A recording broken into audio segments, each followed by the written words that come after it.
একটা মেয়ের ভিডিওতে ভিউজ হয়, তার নাচের বা তার গানের ভিউজ হয় 2 থেকে 3 মিলিয়ন, 4 মিলিয়ন, 5 মিলিয়ন।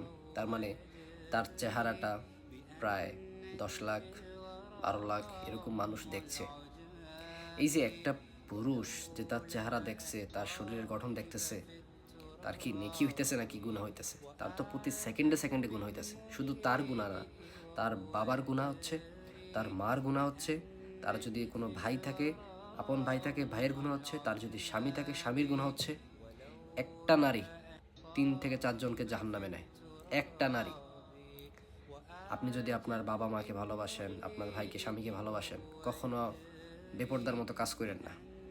এই দুনিয়ার ফেমাসিটি, এই ফলোয়ার্স, এই মানুষের এই কমেন্ট, আপনার নাচের ভিডিও দেখে খুব ভালো হয়, এই সেই কমেন্ট, এই কমেন্ট আপনাকে দুনিয়াতে একটু সুখ দিতে পারে, জাস্ট একটা কমপ্লিমেন্ট দিতে পারে, কিন্তু আপনার লাস্ট ডেস্টিনেশন হচ্ছে কিন্তু জাহান্নাম, কবর। এটা আপনি একটু স্মরণ করেন বোন, একটু জাস্ট।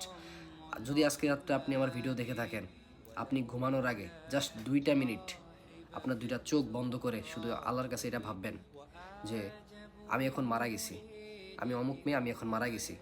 তারপর আমার কবরের আযাব শুরু হইতেছে। কেন হইতেছে?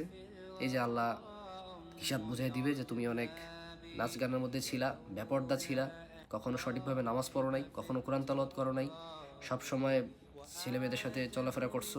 এই গুনাহের কারণে তুমি আজকে জাহান্নাম। এটা জাস্ট 2টা মিনিটের জন্য আপনি চোখ বন্ধ করে ভাবেন, আপনার ভয়েস, আপনার গা চমকে উঠবে।